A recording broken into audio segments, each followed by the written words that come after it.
Welcome back. As you can see, I've been busy skinning on this boat since the last vlog. Let me tie that off. And what we're going to start with is talking about skinning. I'm going to show you how I pull the skin tight with stitching so you don't have to depend on shrinkage. We'll talk about that. So today we hope to finish up the deck. Then we're going to go back and work on the roll seam, and we'll show you how to do that. And once we get that done, we have to put the painter's holes in, and it's basically ready for paint. So we'll be finishing this boat up pretty quick. We'll cover rigging and all that. But I think this video will probably just stick with skinning because that's going to take a while. And I know a lot of people don't know much about skinning, so we can show you a little more about that in depth. Alright, let's talk about sewing one on tight. What I want to do is you want to take your thread when you're sewing. You want to start your stitch right over here. Now this applies to polyester. This nylon, keep in mind, will be different. You probably actually sew more because nylon has a lot of stretch in it. Polyester stretches very little. You're wanting to start your stitch right over here. You're wanting to come up through on this side and start right over here. So you want to maintain about that 5/8 inch gap in there, and then pull that fabric. There's a little bit of stretch in the fabric, the polyester, a little bit in the weave, and you want to pull that together, and that I have found works very well. Now here's, it slipped a little, don't pay attention to that.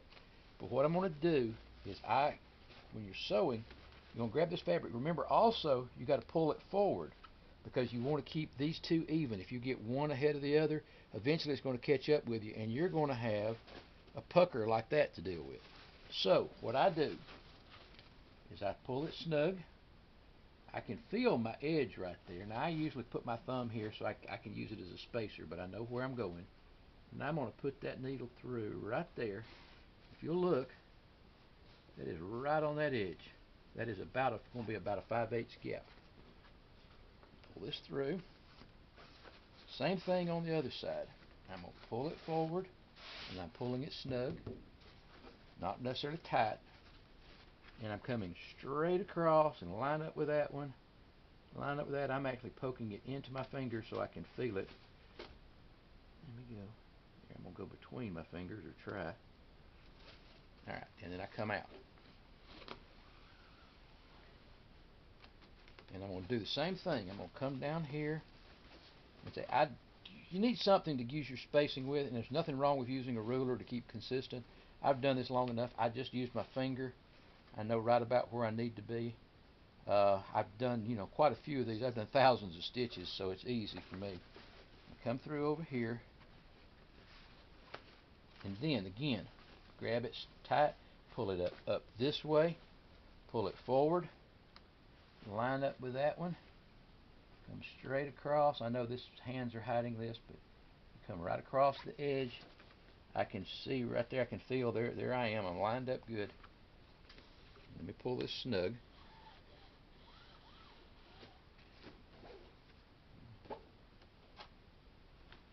You can see I have about a 5/8 inch gap there. I'm a little off on that side, but I'm good on this one. And I'll do this twice. Now I've done this enough that I can do it two-handed. You'll be able to after a while, or both sides at one time rather. I can wiggle it around, make sure I'm on the center. Again, I use my thumb as a gauge. I can feel that edge right through there, right across the top of the beam. And I'll check and make sure I've got that pulled over. Again, I'm going right into my finger. Be careful not to stab yourself, but I can feel the edge of that straight across and out. And I can see I'm lined up well. Again, that's from experience, so don't rush yourself. Take your time till you get the feel of it. Pinch them up together, pulling it forward at the same time. Look back every once in a while, make sure you've got no wrinkles under there. I'll give you another tip here in a minute. Back up here, I can find that edge real easy. Then I come across. Again, I'm doing this by feel.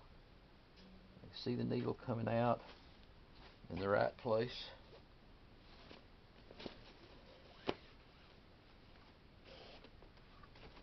And there, you can see what we've got. Let me set this down. Find that dowel pin. Wrap it 3 or 4 times. And watch that close up when I pull it tight.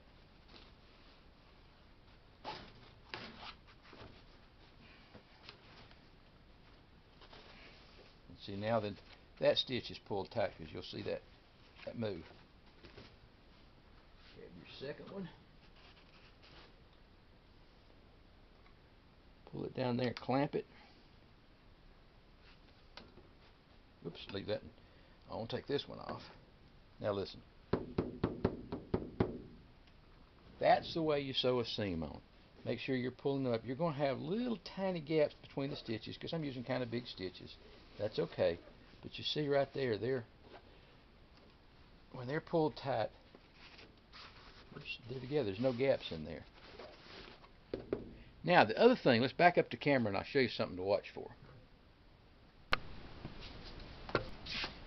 This only happened to me one time, but I don't want it to happen to you.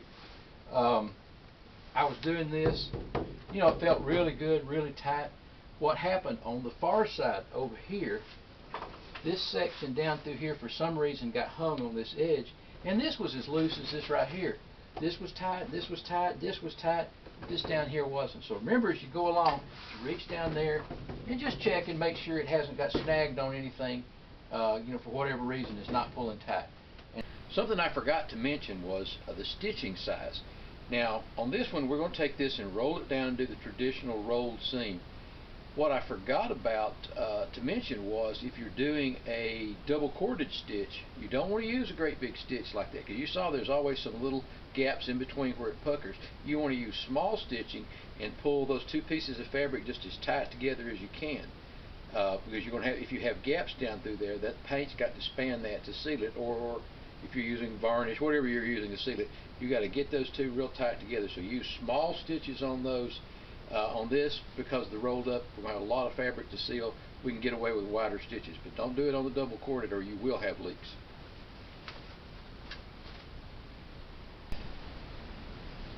Never intended this to be a how-to video, but I am going to focus on a little more in-depth on sewing because I know that's a questionable issue to some people. Got everything laid out here you're going to need to do the roll seam. Start with, I use a batten. This is actually a piece of combing stock, 1.25 inches wide. That can vary with the fabric you use. I use that as a guide to trim the mane off here, as Lee called it. I need a couple little spring clamps. I use a dowel pin to wrap the fabric. I use a dowel pin to wrap the string around to pull it tight. I need some sewing thread, needle. I'm using curved needle on this. You need a couple of hemostats, at least one. I recommend a ruler to get your spacing right. If you don't have a ruler, take your little batten and mark off 1-inch increments or whatever. Again, I use 1 inch. That can vary. And you're going to need a hot knife. Now, never ever leave your hot knife laying on here. This one's not plugged in. It's been sitting down here for at least an hour, so I know it's cool. But never lay your hot knife up here. That's just asking for a problem. And I believe that covers the tools. So next, I'll start showing you how I do a roll seam from start to finish.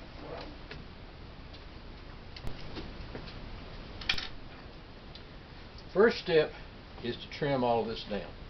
And again, I always stress, practice on scrap. Don't take my word for it. Try it. But I settled on 1.5 inches height, 1.25 inches. And I start by, so I trim me a little strip here, batten strip, and I'm going to clamp them in place with some spring clamps.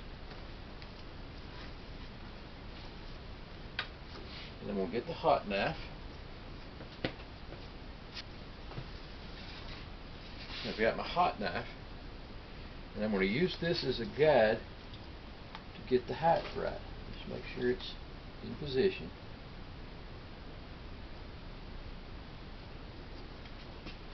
I've got me a little hole burned in here, so I can kind of see. I'll just let it rest on that. Move right up. I'm going to move the spring clamp. Always be aware of where your hot knife is. You'd hate to get this far into it and burn a hole in it and start over.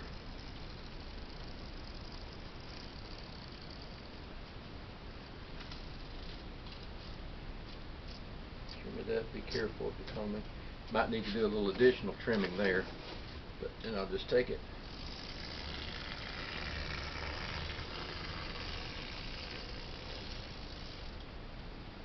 Set your hot knife aside.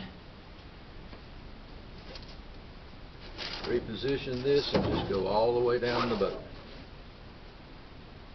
Alright, we are working on the roll seam here, and what we're doing is literally taking this fabric and rolling it over. Trim both layers, 1.25 inches, I believe. Try it on some scrap, find what works for the fabric you're using. This is the new 9 ounce, 1.25 inches seems to work good. And I'm going through, I'm using a curved needle. Doesn't matter, if you bought needles from me, it's a little smaller than the straight needle. A little easier to get through. I am working with a lot of thread, probably too much.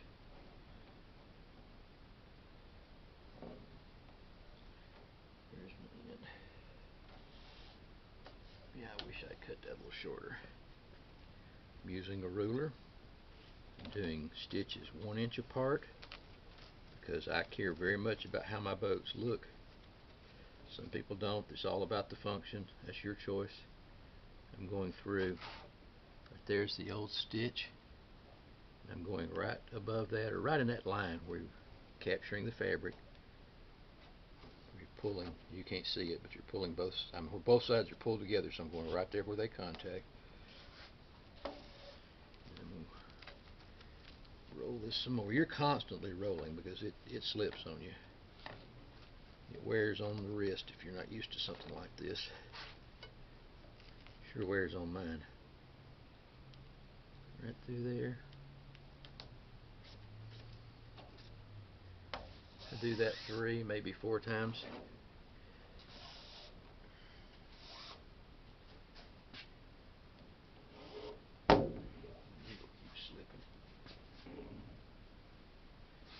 And we'll do one more, see if I can get by with 4.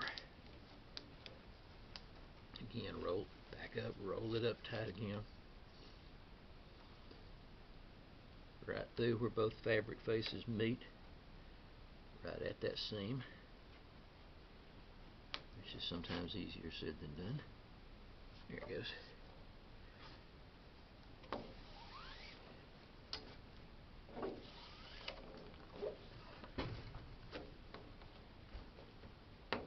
Three is almost too much because that one's not pulling tight. So see, I'm gonna back up. Pull this loop up. Grab this one. Pull it tight. Pull this. Still don't like it. Ah, there it came. Alright, so it looks like 3 is about the ideal number of stitches. But there you go. That's all there is to doing this stitch.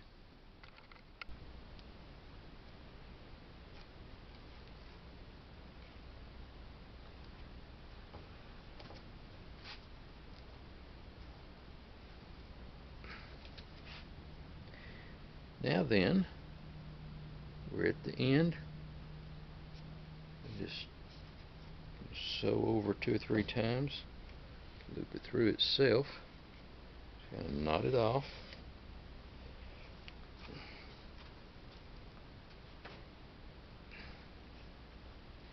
And then we'll trim it and it'll be done.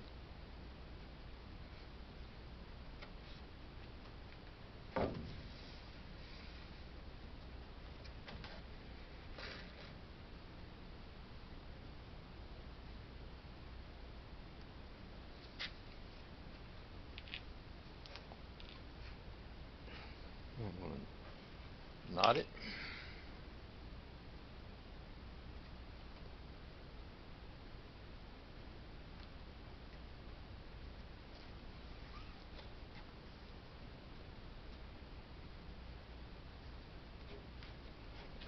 Hot knife it.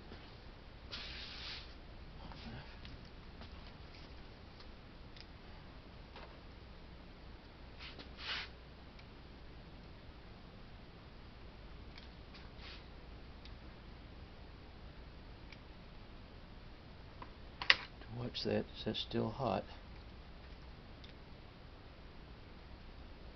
Now tap the end of it to melt those together. Don't unravel. Trim the thread. And it is done. What the heck am I looking at? It's black in here. Well, I'm going to show you a little trick. I forgot to mark my painter holes, something I intended to do. And I forgot at every stage. I thought up 2 or 3 times. When I was stitching, I was actually going to pull a string through there so I could find them. But anyway, now I've got to find the painter holes. So what I've got right here is a flashlight. Obviously I've darkened the shop, I've turned out the lights, closed the blinds, and I just take my flashlight and shine it across right here. May not show. I can see the light shining through my painter hole. I can see just plain as day, so especially with a good bright flashlight. So I've taken a needle and I've marked it, and I'm going to take a needle, mark it on the other side, so if you forget, do the same thing, just use your flashlight. Okay, you should be able to see those wrinkles really well. Right in the corner of the combing, that's a common place for that to happen, because it's just the nature of it, because you're trying to stretch the fabric into a curve in both directions, and it's just very difficult not to end up with wrinkles here. So what I'm going to do here, I've already tried this on the other side. I find this is an awkward spot to get to. Now you've got sinew right here and right here. Stay clear of that. Don't iron over the sinew, because it'll melt that wax real quick and it'll soak in. Could cause paint problems down the road. I'm going to come at this from the inside, and you should be able to see this with the cord over here. You should be able to see those wrinkles just pull out as we go. It's going to be much easier to come from the inside. So here we go. I've got it on cotton, so it's on high. I've already tested it on scrap. I know that it's not getting too hot. Good contact with the fabric. Here we go. I don't know if you can see. Yep, see them pulling out. It's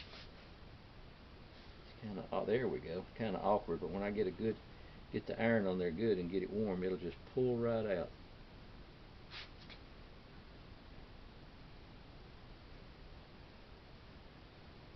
See that? What's that wrinkle?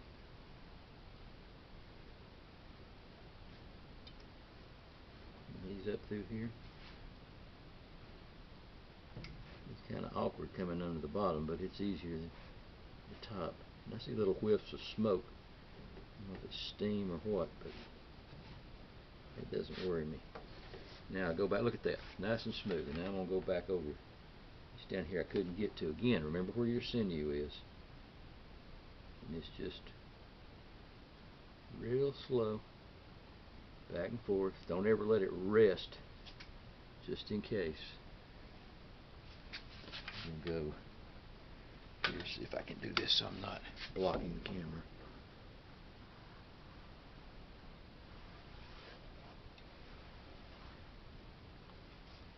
Again, I can get that easier right here. But see, just smooths right out.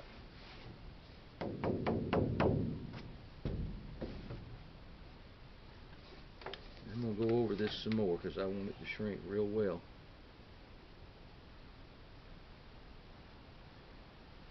But that's the proper use of polyester. Sew it on tight, pull out any wrinkles, which I don't have any I can show you other than that. It's a little one right there. That's off camera. But anyway, you can back it up, look at the difference, and say, I don't have to iron the whole boat. I've got a couple spots down through here I'm going to do. I've got little wrinkles, but anyway, that's it.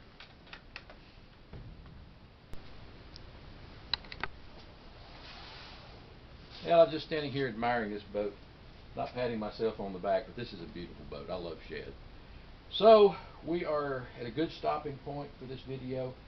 It's basically ready to paint. I need to brush it off, just like cleaning the stand. Sometimes get a little dirt on here. I got little spots to clean up just a little bit in it, but the next step is to paint it.